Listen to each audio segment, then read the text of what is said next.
you are not speaking, we need you to move back. Move back. Give us some space. If you are not speaking, please move back and please give the family members the respect of your attention. Hey, beautiful. Go ahead. Can we help this? Someone's got to help me with my notes. I actually wrote this out. Okay. Turn around. See you. Okay, go ahead. Go ahead. No problem. Say that's not a chip on my shoulder, that's your foot on my neck.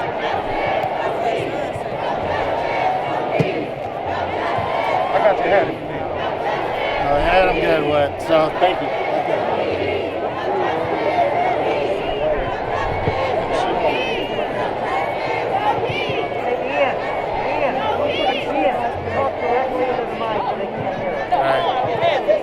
Good afternoon, everyone. Good afternoon, everybody. Good afternoon. My name is Ian Friedman. I'm the president of the Cleveland Metropolitan Bar Association. I'm a lawyer, criminal defense lawyer here in Cleveland. I received a call yesterday from Abdul Karim Nafi and Jerry Prim. They asked me to talk about today. And they told me, Ian, we're tired of protesting each and every time one of our folks is killed, every time one of our folks is murdered. We're tired of what we say falling on deaf ears. If we're to ever move forward, if we're to stop the next George Floyd, we need the establishment. And as they spoke, I questioned, why me?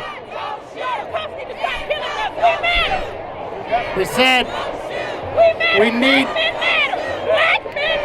they said, you are absolutely right, dear, they do. And I'm going to talk all about it now. So you're going to hear me loud and clear with no excuse and no sugarcoating. Because if it's to change, it's got to change today, here and now. So I'm going to talk to you, I'm going to talk to everybody else who's here. So I'm speaking up right now, and I'd ask you just to knock the people next to you, tell them to keep it down, because I'm just one voice. I need all your voices to hear me. So they said we need the establishment, the white establishment, because we're tired of everything falling on deaf ears. And so I sat there and I thought about it when I said, why me? And as time passed, I realized, I recall all of the former protests. I recall all the televised deaths. I recall the outrage. I recall all the white people being outraged. But I also recall all of the white people being able to leave and go back to their communities and go back to their homes and having the luxury of forgetting what happened. And then I recall the next step, and the cycle moved on and on and on. And that's when I knew why I was asked, and I knew that's what I was supposed to say. So I'm here to talk today. I'm here today to talk to those of you who hold the vast majority of power, those of you who need not worry about going to the store and not returning, those of you who have the luxury of being able to forget. My talk today is to the white people. Now, in the past, I've never written a speech in my life. I've stood before hundreds of juries. I've made speeches everywhere, and it's always from the hip. This is the first time that I've written a speech because I don't want to miss a thing. This is too important today. But if I do, I hope what you hear is my heart and my conscience trying to come through to speak to you in the way that it needs to be said today. We want that speech posted. We got it. So now, this speech today is to the white people. You have to ask yourselves as white people, when is enough enough? Amen. The systemic racism is ingrained in the fabric of this country. Yes. And white friends, you have to ask and face yourselves and face your friends and face your colleagues and ask, when is enough enough? Yeah. Now I have a friend. He's here somewhere. Myron, he knows who he is. He and I spoke yesterday, and he said to me, I've known him since he was a kid from East Cleveland, and he said to me yesterday, talking about today, Ian, this is what I've been telling you has been going on since I was a kid 20 plus years ago. I told you we were getting shot. I told you we were being murdered. I told you we were being beaten. I told you charges were being trumped up against us. And the only reason you're seeing it now is because of the cell phones. But please do not be mistaken or fool yourself for a minute and think that this is a new phenomenon. This has been going on since the beginning of this country. We're just seeing it now because of the cell phones. And what you see right now is only those times that it's caught on a cell phone, but it is only a fraction of the times that it is happening. Now sometimes what we see, for any number of reasons, whether it's a short snippet, whether it is conflicting witness accounts, we find reasons to not internalize it like we should. But you, speaking to the white people, all of us, me, we can no longer justify, we can no longer rationalize or even question the disease of racial inequality, including police brutality. And let's just be very clear. Your eyes are now wide open. You watched a helpless man as a police officer used his knee and his body weight crush the air out of a defenseless man. Not a black man, a man who cried out for his mama to save his life. You watched him die before your very eyes. You saw 2 more police officers hold this man down when he was able to do nothing more than call for his mother. You witnessed a 4th police officer keep bystanders away and shield this killing from intervention. That officer was symbolic of what has been going on. He may not have put his hands on the man, but he turned his back to allow it. And that is not allowable anymore. And you cannot close your eyes, white people. Speak. You saw it, and you can now not unsee it. And don't think for a second, do not think for a second, that any of these officers would have been held accountable or brought to justice had it not been for the cell phone footage of innocent bystanders who will forever carry the trauma of what they saw.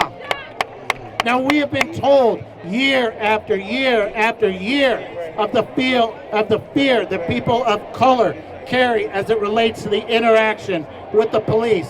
Now ask yourself, white people, have you ever feared that you would find yourself or your loved one under the knee of an officer? Of an officer indifferent to the value of your life because of the color of your skin? The answer is no. But now you've seen it, and I turn to you today to what the theme is, and it is complicity. With the inability to unsee this man that was killed before your very eyes, it is yours, it is mine. It is our responsibility to declare that this is enough. There can be no more. If you don't, and if there should be another person of color killed, murdered by someone in a position of trust, and someone tasked with protecting all of us, we are complicit. And let me not sugarcoat anything here. There is no longer a sideline to stand on. If you choose to remain silent from this moment forward, you are complicit. You are responsible in part should another life be taken merely because of the color of one's skin.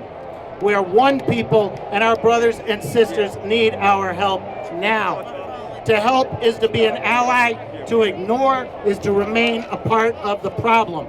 And so you must ask yourself, you must take stock in yourself and ask, am I an ally? Because now is the time, white people, to stand with all of our community and help them to be afforded the same freedoms and the same opportunities that we have taken for granted since birth. Do not think for a moment that you don't carry a privilege merely because you're white. African Americans are not calling 911 because a white person must have committed a crime for jogging in their neighborhood. White privilege is what allows armed white men to storm state houses without fear of repercussion. With rifles.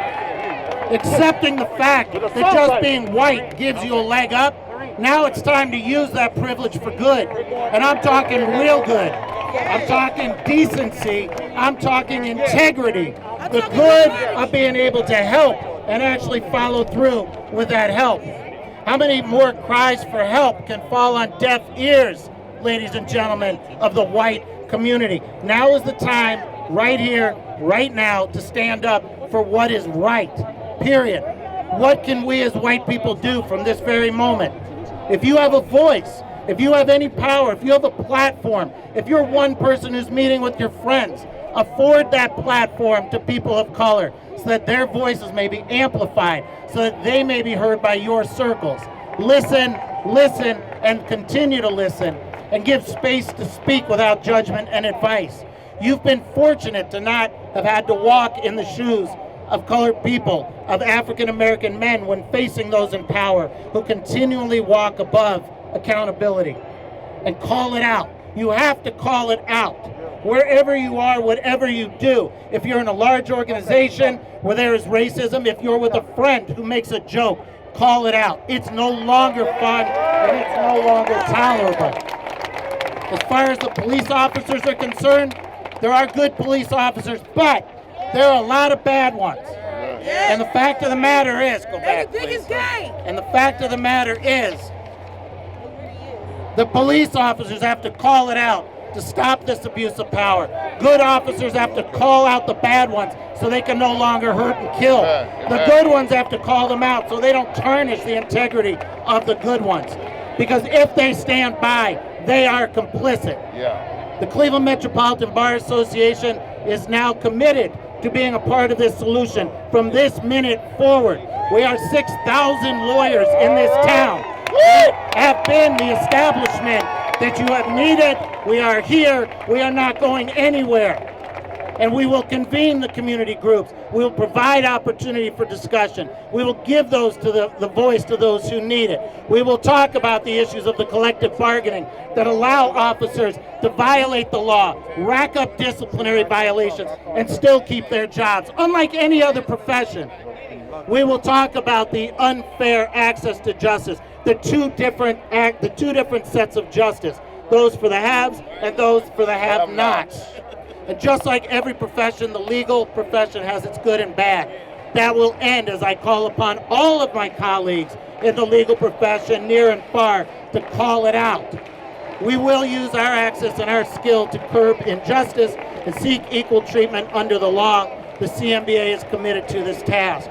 It's my honor to be here today and represent that we will do our part.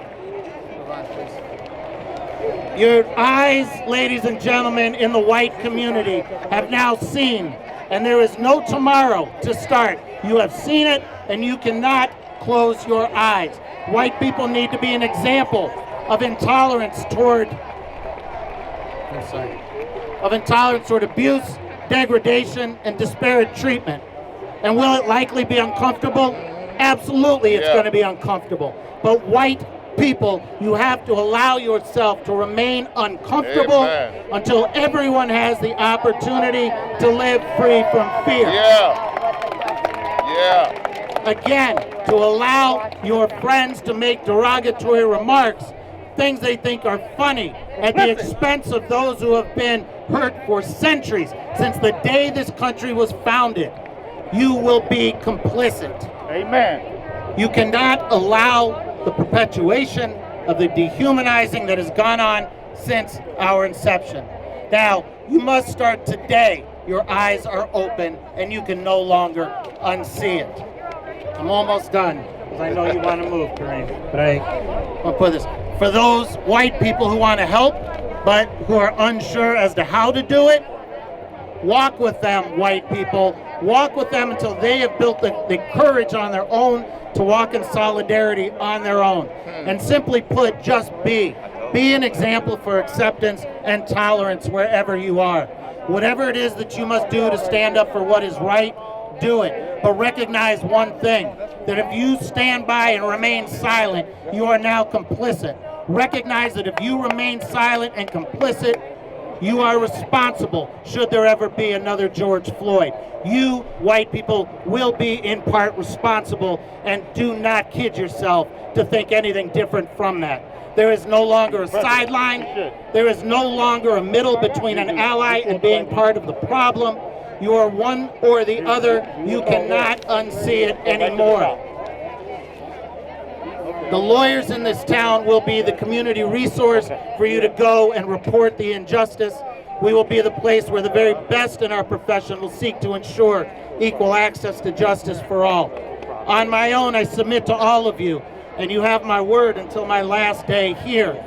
I promise to be a white person that will seek to hold those accountable that treat people as less than for the color of their skin only. Now, I conclude by simply saying this. The chances are that all of the white people here today are allies. It's easy to be here today.